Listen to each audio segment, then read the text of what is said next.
Good afternoon, everybody. Welcome to the main stage. And although you kind of know who people are up there on the screen, I'd like us to spend a bit of time getting to know each other before we have a discussion about leadership.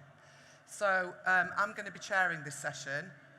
And for those of you that know me, you'll know that it's quite a difficult task for me to chair. So let's see how it goes, and I'm happy for you to grade the performance at the end. So I'm Joanne Bosen-Kay. I'm an RCN Fellow, and I'm very proudly wearing my medal today. And I'm the Chief Executive at the Foundation of Nursing Studies as well, and I work with the team on the awards every year. So this is just a phenomenal event today. And I'll be chairing a superb panel talking about leadership. So if I go to my right. Hello, everyone. My name is Maria. I'm a nurse and a midwife, former consultant midwife in a hospital in Surrey. I was also a lecturer at South Bank University and also work in genomics. I'm now doing a PhD at Anglia Ruskin, and I'm here to have a discussion with my lovely colleagues. Nice to meet you all. Welcome. Crystal. Hello, everybody. My name's Crystal Altman, and I'm the Chief Executive of the Queen's Nursing Institute. And an RCN Fellow. And an RCN Fellow. Oh, sorry, I'm a Fellow of the Queen's Nursing Institute as well. I'm surprised Crystal didn't pick that up. I was going to talk to you later. Lucy. Hi everyone, I'm Lucy Gillespie. I'm the National Professional Lead for Nursing at Skills for Care. And if you don't know Skills for Care, that's the adult workforce body that supports the sector to have the right workforce. I also am an associate facilitator at the Foundation of Nursing Studies on their resilience-based clinical supervision programme. So it's good to be here. It's brilliant. So this conversation this afternoon hopefully is going to be informative for you and inspiring. I think it's really important that we are able to tell our stories, because lots of us have had really interesting career paths. And so, yeah, we've done a little bit of prep to make sure that we don't, that we don't lose any of the excellent learning that we've kind of gone through as nurses, but as people as well. And three of us that work within the charity sector, there's a lot of learning that we've gone through as nurses coming out of traditional settings such as NHS or academia or government organisations into the charity sector. So I hope you find it informative today. So question number one, I'm going to go to you first if that's okay. Can I do you first? Yeah. So thinking back to when you were a student, what do you wish you'd known about the opportunities that were ahead of you and how to make the best of them? I think I didn't have enough role models. I think the role models came later on in my career when I had already given steps towards specializing into my midwifery or to develop my nursing at the same time. But as I was a junior nurse or midwife starting, or as a student, I didn't have people that I thought, okay, this is the way I want to go. This is the way I want to see my career going. Obviously, I had great role models, which were my parents. But again, I've moved countries, and the opportunities I have here are not the same opportunities they had where they are. They live in Spain, so it's quite different in that sense. But being here, you know that you have a lot of opportunity, but you don't always have that role model as you are in your clinical placements, because you see nurses surviving, really. They're just getting through the days, and they're not necessarily thinking about inspiring you because they don't have the time. They wish they could, but they don't have the time. So part of the reason why I moved into academia and being a lecturer was because I felt that maybe from there I could influence students in a different way that I couldn't do in the clinical setting. So that's why I went into lecturing, because I felt that I needed to give out more. And from the clinical setting, I couldn't do any more, and I couldn't influence anymore. And I wish I had someone to see things from my perspective when I was a student and when I was a junior nurse and midwife. Actually, when I was a student nurse, we had a bridge.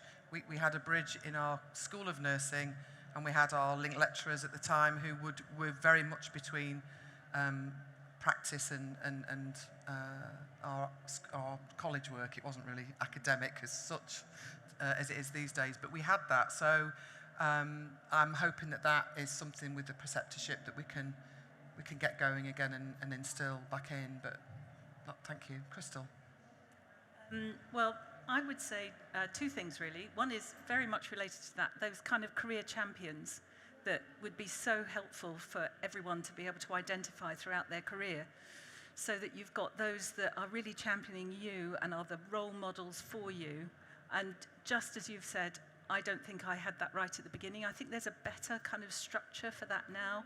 And certainly the RCN, I think, provides a lot of information around this on their website, around potential careers in the community and where you might be able to go. But I think it probably starts with your training and what you're experiencing in your training.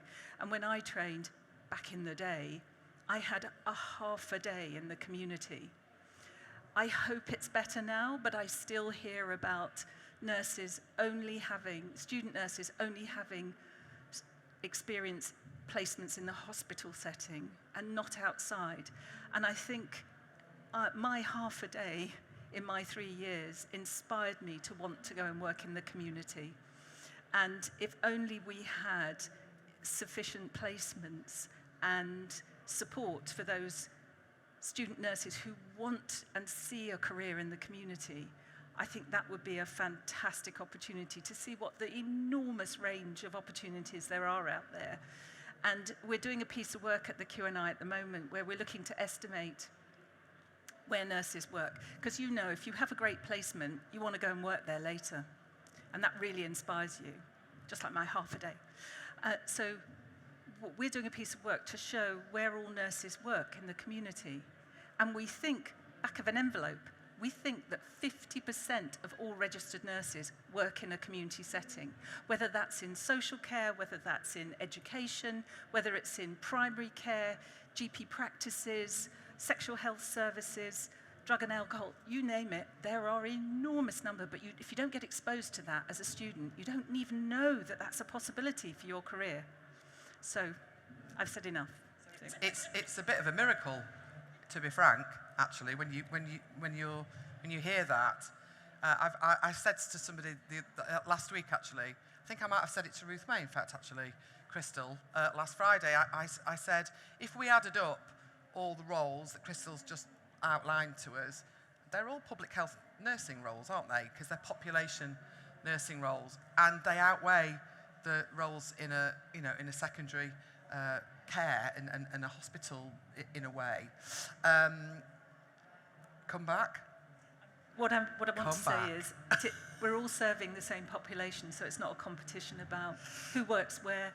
It's absolutely, we're all part of this fantastic profession that serves our community. Yeah. And where you work depends on what skills you've got, where you see your career, whether you'll get your energy and joy from working on your own, or whether you get your energy and joy from working with people immediately by your side, which is more likely to be a hospital setting. So I think population health, we're all in it for the population, wherever you work. And I think it's really interesting in England at the moment that we've got the extension to the placements going on. So I'll let Lucy come in maybe around that. But it's really important that if you're working in academia and you're working within a university, that breadth of opportunity for everybody, knowing that internationally, globally, health and care at home or near to your home is the preferred place for everybody to want to be. So if we're moving towards that, we've all got a job to do to say, well, hang on a minute, let's have a look at our placement providers, and do we need to rejig it? Lucy. Yeah, I think I'd build on all those things that people have said.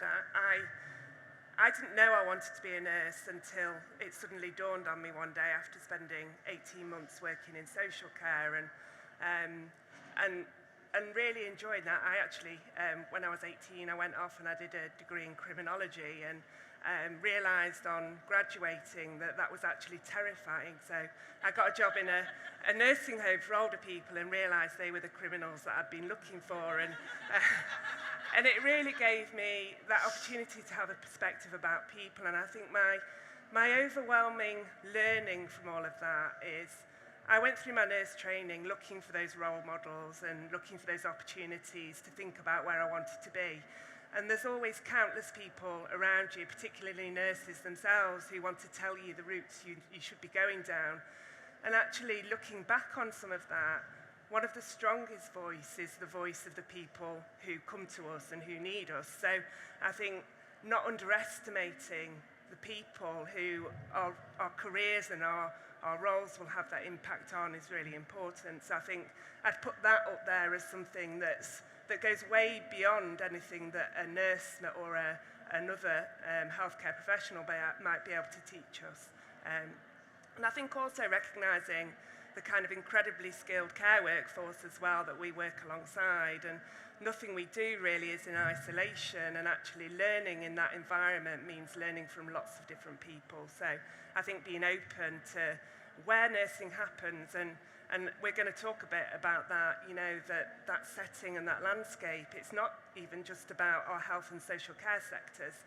This can be about industry, it can be about agricultural communities, education. There are nurses in this room here today working in lots and lots of different settings, and actually what nursing brings is wonderful, and that's what we're here to talk about. Absolutely. I mean, and those of you that know us will know that we live and breathe and walk the walk of person-centred practice, and that's what that's about, isn't it? It's if we keep that in the very core of our purpose and our values, then we really can't go far wrong. Right, so I'm gonna go forward a few years. So we're in 2050. So where are we and who are we in 2050? Lucy.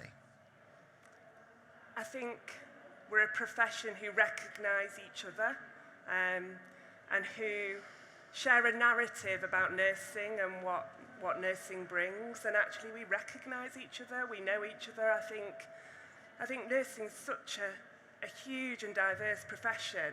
We can't know it all, but I think as a profession we should be committed to learn about each other and have kind of respect and understand the values that we all bring. So I think that would be my dream, would be that in that time we've learnt about each other and we value each other, and we don't kind of think about nursing only in an NHS setting, but we think about nursing wherever it reaches and wherever it touches. Beautiful. Crystal. In 2050, did 50, you say? Yeah, let's go for 50. Doesn't feel that far away. It's not that far away now. We'll have regulated advanced practice. I think that's yes, what we please will do have. clap, clap, clap, clap, clap, clap, clap, clap. Very good, thank you. And we will have probably more than 50% of all nurses working in the community. Clap again, that'd be great. Thank you very much. Not that it's a competition, but It's not a competition. because that's the direction of travel and if you look at the older population, we celebrate that people have a longer life expectancy. That is amazing, but there's a lot of work for nurses to do to keep people healthy. And where do we keep them healthy? We keep them healthy in their own homes and communities. And so I think there's a lot more of that we'll see. Maria. Yep, so I agree with Lucy in the sense that in 2050 I would like nurses and midwives to be recognised for their contributions to society, and that ideally would come with better pay. It's an obvious answer, but yeah, that would be the dream, if we could be paid based on or accordingly to the work we put in, because it's long hours, and a lot of the times patients are surprised because we work for 12 hours with an hour break, with the physical and mental demands of the job. So in 2050, I would like to see better recognition of nursing and midwifery workforce, but I would also like to see a more diverse representation of nurses and midwives in senior leadership positions, because we talk about it, there's not enough, and we're still not seeing it. So in policy-making roles, senior leadership roles, there's not enough representation from ethnic minorities, and that doesn't represent the demographics of the UK, and it doesn't represent the past or present history of the UK. So I would love to see more diversity, because people are educated, have the skills and the experience. I am not close to 50, I'm more close to 40 than to 30, but still I make sure I educate myself, and by 2050 I expect to be somewhere where I can make a difference and inspire people. Future CNO, CMO. I'd like to stick with you if that's okay, because the next question follows on really beautifully from what you've just been saying. So how can we support our profession to be confident and to stand up and be recognised and valued? I think we tend to think that nurses and midwives are just to be in the clinical setting, in the hospital, by the bedside, and there is a lot more to the profession than that. And also, our professional development should be in our hands. I don't think we should be dropping standards to get more nurses. I think that we have to continue to produce quality nurses. For that, you need more to be able to mentor and coach student nurses and to give them the experience they deserve. It's not easy to get the number of nurses you need. We know that. There is a workforce crisis. But what are we doing to prevent attrition within students and juniors? Because we know this is happening, but instead of retaining those wiser nurses or experienced nurses and midwives, we're just letting them go off to retire or to leave the profession because we're not giving them alternatives. So for me, it's about being a bit more flexible and look at individuals and see what we can do for them. Because to be honest, if we can have someone working 2 days a week and mentoring students and providing the quality experience they deserve, rather than losing that nurse or midwife, why are we letting them go? Why are we not having a conversation with these long-serving staff members to see how can we keep them? We're not asking those basic questions. We're just letting them go. And if we continue to do that, the nurses, the student nurses and student midwives are not going to come through.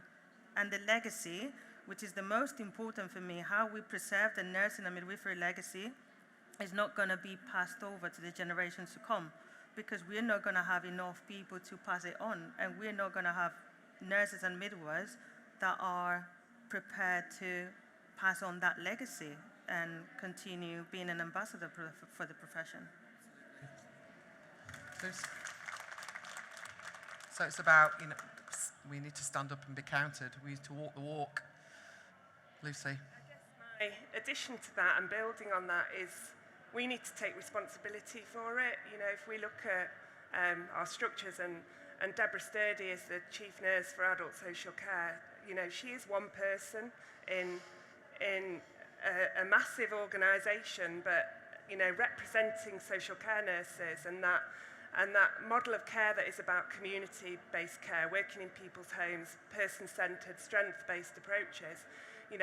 We need to take ownership of that as a profession and as individuals. We need to be talking about the impact that we have. We need to be part and leading research and evidence-based practice, quality improvement. We need to be able to articulate what it is that we do in our job so that people understand it.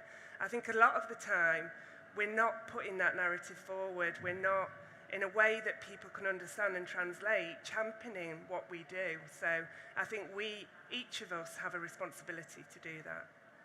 Gosh, that really does. Yes, Crystal, that flows beautifully into what I know you're probably going to say. Absolutely. We need to change the narrative. As nurses, we need to change the narrative about being able to demonstrate our value. And we need to never, ever say, I'm just a nurse. Ever. Never, ever, ever say that. Because you save lives every day. You don't have to be working in ICU. You don't have to be working in A&E. I'm glad if you do, because I need you there. For me, my family, my friends, we all need you there. But also, you save lives every day by what you do in your role. You think about, I think we need to think about that narrative. I am a nurse, and this is what I do. So if you get that elevator pitch where you're 1 minute with the health secretary in a lift, and the health secretary says, "So what do you do?" "I save lives. I'm a nurse." That's all you need to say. And then they'll ask you a little bit more. But every one of you is doing that every day. Doesn't matter what your role is. So we need to change that narrative. And we also need to talk up nursing, the joy of the job that you do and the people that you serve and the difference that you make to their lives every single day. Because that's how we will solve part of the problem of recruiting new people into nursing. If they see the joy that you get from your job, they will want to come and do it with you as well. And there's also the joy of being able to bring on other people who come into nursing, the joy of educating, teaching. And you get the energy from them as well when you're teaching. So that's change the narrative. You'll never, ever, ever say, please promise me, you will never say I'm just a nurse ever again. Right. Did you write that down? Perhaps we should do it all together. I am a nurse. And I save lives. Yes. It's quite easy, isn't it, really? Right. Interesting question now about books. So what seminal text or book do you turn to when you need inspiration? And so therefore, what would you recommend to our fellow nurses? So, Lucy. So the book I've chosen is one that I've actually revisited because we did get these questions in advance. Definitely. The last two, definitely. Okay. My book it's by Atul Gawande, and it's called Being Mortal, and it's about mortality and the journey of mortality and how through time and through medicine we've been able to have massive impact on people's lives. But actually with that, some of what we've lost is the ability to really understand what people want. And it's a collection of real stories about people and living and what they want from their lives. And one of my favourite bits of the book is a bit about a quality improvement project they were doing in a nursing home where they found the funding to be able to bring in not just 2 dogs and 4 cats, but also 100 parakeets. And what this did is it gave people the opportunity to have a purpose, to put themselves forward to walk the dog or to have the parakeets in their room and need to get up and make sure that they were fed and to interact and to watch and to have a life and have that purpose. And it had massive impact on their lives and their quality of lives. And just before that, what this geriatrician had done was actually to try and work out what was the matter with people with trying to fix them or sending them for tests or, trying to think about what it was that was wrong with this place. And actually, it was that opportunity to do something different. So I think it's a great book and I really recommend it. Thanks, Lucy. Crystal. Well, unsurprisingly, my book is called From Silence to Voice by Suzanne Gordon. I really recommend it to everybody. I discovered it only about 8 years ago, and when I was reading it, I could not believe that I hadn't read this book in the rest of my nursing career. And I was turning the pages going, oh my God, that's what I say. Oh, I've been saying the wrong thing about nursing for so long. It has completely changed the way that I talk about nursing and the way that I think about it. I recommend it to all of you. Suzanne Gordon is not a nurse. She is an international journalist, speaker, and has been raising the voice and value of nurses for about 4 decades. Amazing woman, and a great book to read. Maria.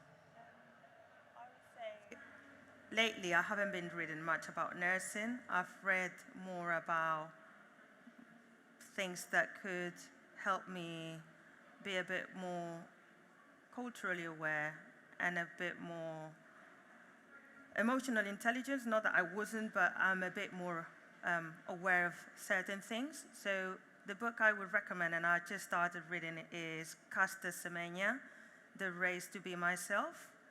It's a very inspirational book.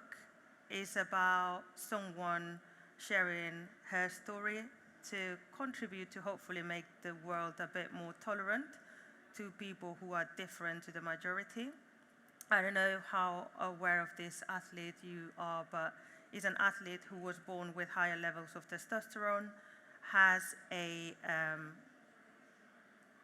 female genitalia. She's got female genitalia, but doesn't have a uterus. So her life as an athlete has been very much on media because of that, because her levels of testosterone and stuff, she was competing and she was winning races and so on, but that came to an end when the International Athletics Association said, actually, you can't run because you've got higher testosterone. And from then on, she tells her story in the book. And I find it really inspirational because she already overcome problems from being South African, a black woman, and all the things that come with that. And add to that the problem of the testosterone, which is not something she chose to have, but she was born with it.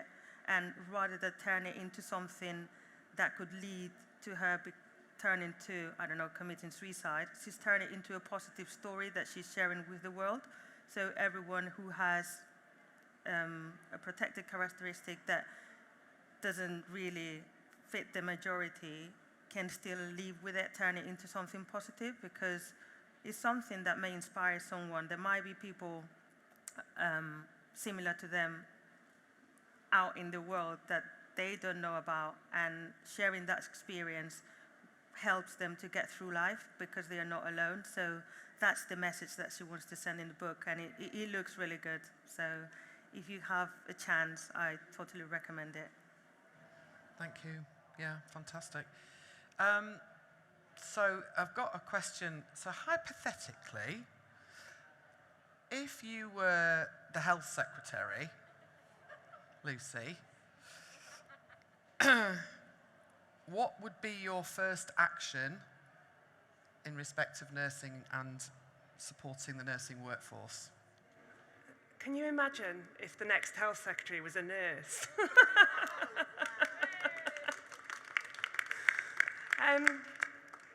I think my first and ongoing action would be to make sure that I was grounded in an understanding of what nursing does. And I think that in itself would open up many doors, because if you understand what nursing does and what nursing can do, and you see those opportunities, then that would be a very different situation to what we see at the moment and what we think about in terms of nursing. Maria? Yeah, I agree. A nurse would be ideal. Hello? Hello. Yeah, a nurse would be ideal for that role, because we have seen with former health ministers that they're not necessarily thinking of what they should be thinking on when they're making decisions about the public health. So I think it would be very helpful if you had someone who was grounded, connected to the frontline workers, and had an idea or an insight, rather than, you know, walking around the hospital, rolling your sleeves up, tying your tie inside your shirt. Yes, you are the health secretary, but you don't really know. Sorry, I was meant to stay within. Sorry, I went off tangent. Yeah, no, it's okay. I'll set my piece there. But yeah, nurse would be ideal. Crystal, I'm going to give the last word. Well, in fact, you've got as much time as you like, so really, I'm happy for you to give it a good old go. So if I were health secretary tomorrow, I'd do two things. The first thing I would do is to say to all of my colleagues around the cabinet table, I'd say, every one of you needs a nurse on your advisory board. Every one of you, because nurses are there from cradle to grave, or as I like to say, sperm to worm. They are there supporting people in their lives. So the Department for Levelling Up, yes, we'll have nurses around the table there, please. The Department of Health and Social Care, of course, that's a given. But every department that you can think of, I will say, please, to my colleagues, I can offer you a nurse. And the second thing that I would do is that I would say Agenda for Change is not fit for purpose, and we are going to review it right now. Okay. When I, well, I was the health secretary. When I did my Florence Nightingale Foundation Leadership Programme in 2017, we did the Westminster experience, and we spent a full day in role, and we didn't come out of it at all day. It was one of the most. Has anybody else here ever been through anything like it? So they made me. It was at the time. It was Jeremy Hunt. So I was Jeremy Hunt. I said, are you literally kidding me? At the time, I was the Deputy Chief Nurse in Public Health England.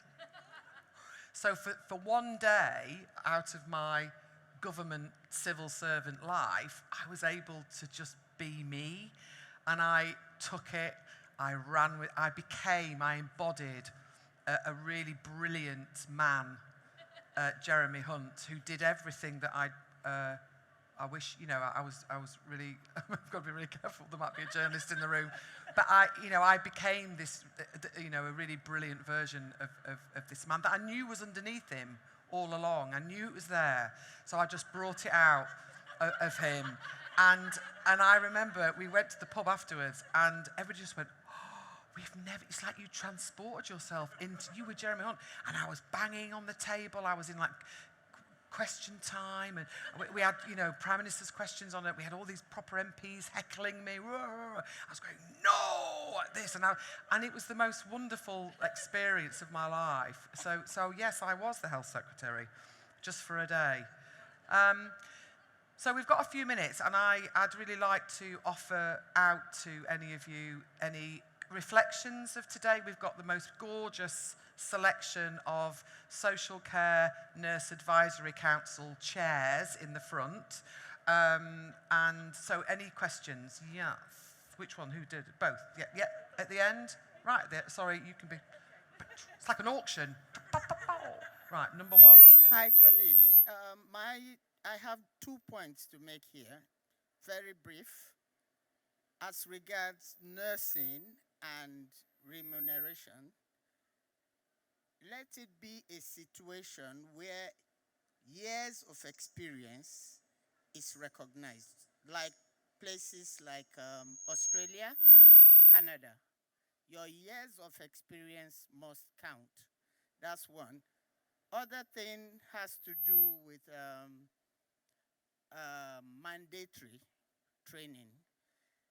Instead of the repetitive mandatory thing, we can get people in their different specialisms every year at least attain a particular skill relevant to care of patients in that specialism as a progression.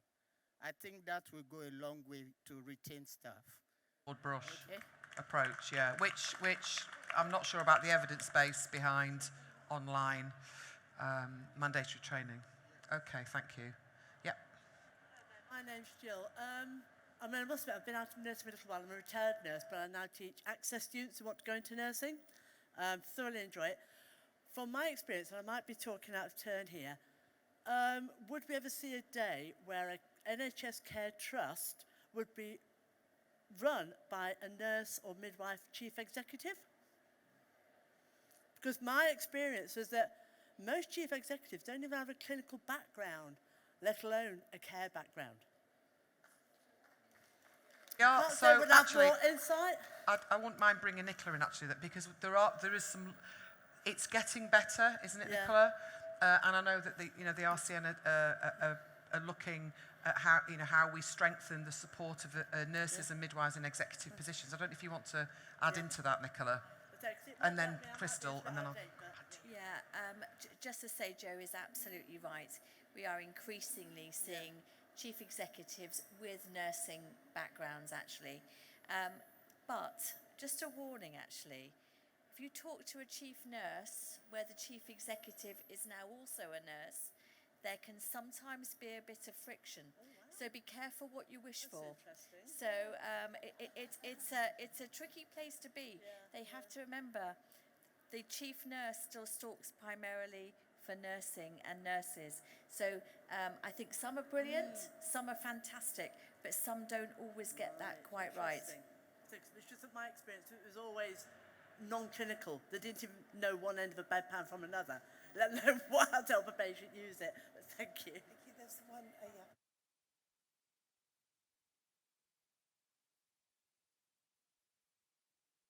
Hi. I'm a social care nurse. However, when I became a social care nurse, it was because the Social Care Commission for the Commission for Social Care says that there was no longer nurses in nursing homes were social care nurses. Before that, I'd never heard of a social care nurse. So although I've been a nurse working in social care for 34 years, I didn't know that I was a social care nurse. I thought I was a healthcare nurse working in social care. And actually what it made me feel is that I was a non-person. And I use that phrase because when I did my dissertation, a gentleman told me that when he changed from being a person with a disability at 64 and he became 65, he became a non-person because his funding changed and he wasn't able for the same funding. So Crystal, I understand, speak with confidence about who we are, what we achieve, change the narrative. But when you're treated like, and excuse my French, shit every day by NHS colleagues, social care colleagues, it gets wearing. And when we have student nurses that come into our workplaces and think, actually, this is amazing, you're doing amazing things, and then they see or hear what happened last week, a GP saying to us, well, we need our care homes teams to come in and be the interface between your nurses and our GP practice. Then the student nurses are saying, well, what is the purpose of you? What are you here for? And they've seen fantastic care, they've seen autonomy, they've seen people living until they die and they die well. Then that is a challenge. So I need everybody in this room, whether you're an NHS nurse or a social care nurse, to realise, stand up, we are brilliant.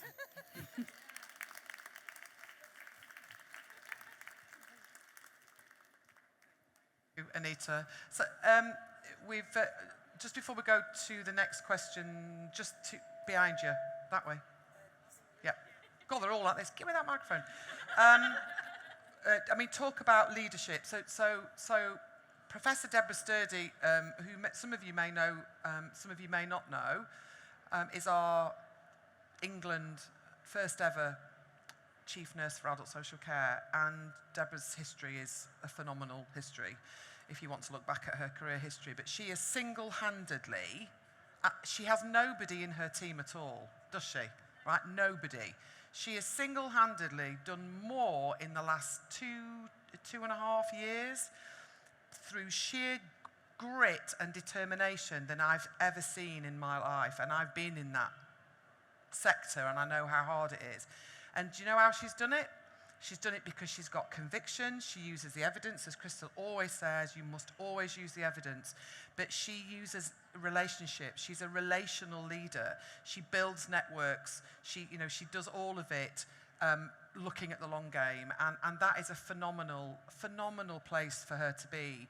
And she's highly respected in the Department of Health and Social Care by the chief social worker, by everybody that she meets, because she has gravitas. She's been, she's built it over a very long period of time. So we've now got 42 integrated care board, chief nurse, chairs of the social care nurse advisory councils. They call themselves snacks. So this is the snack corner. And that's been done by Deborah Sturdy.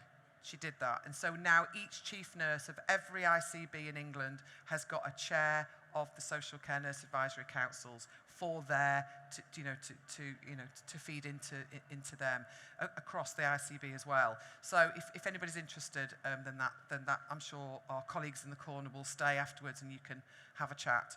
So yeah, thank you.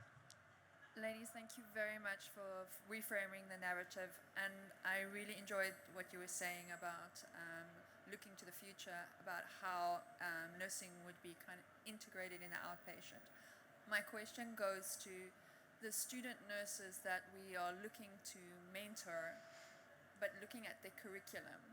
We are seeing almost explosion of ChatGPT and all AI-related things. And yet in our curriculum today, we don't even have a semester or a course yet that addresses, I'm going to say, the future skills that the nurses need to kind of be aware of what we need in the future. I know all of us have hands-on training wherever we are, whether we're private or government, but what about those that are coming? Shouldn't this be part of our curriculum? How do we go forward with what we need for the future? That's a fantastic question. So it's about AI really, and ChatGPT and the others that are coming on. I don't know if you wanted to take that, Maria. You don't need to. I'm just wondering whether you want to. And then Lucy. I was going to say, from my experience, universities have been looking at curriculums to improve the skills and the knowledge that we are giving students, but not everyone has the same amount of funding to develop the facilities, the university facilities, for example. At the same time, because of the constraints on the workforce, it's hard to mentor the students in placements. And then the curriculum is getting amended in a way that doesn't necessarily reflect the skills we need to give them, because we are removing things from the curriculum rather than looking at what we have and how can we tweak it so it's a bit more accurate and more precise, and we make the most of the resources we have. So the answer to your question, yes, I think BR and AI as well is the way forward. But at the same time, I think we're looking at the wrong side of the curriculum and how we can improve it.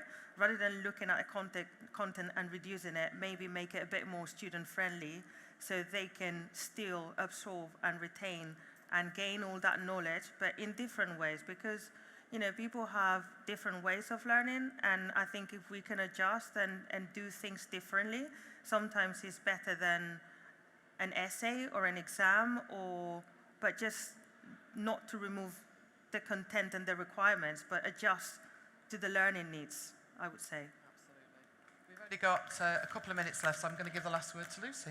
Thank you. I think I was just going to say on that as well that the NMC are very clear about expectations that a nurse or a nursing associate should be able to work in any setting at point of qualification. And actually, I don't think it's just about the AI and the simulation. I think that's really important. I think it's about the content of programs as well. It's about the placement experience. It's about understanding that nursing landscape and that nurses can work in any setting and anywhere, and it's preparing nurses to do that, and that's what will have that impact. So thank you, everybody. Thank you to all my panel members today. I'm sure you'll want to stay exactly where you are, because we've now got the Chief Nursing Officers following us, which is fabulous. So I might have to sit on somebody's knee because it's a little bit busy. But yeah, thanks, and thank you so much for all of your time. We are around, so if you do want to have a chat with us, I'll be here tomorrow as well, so you can chat with us then. Thank you very much for coming.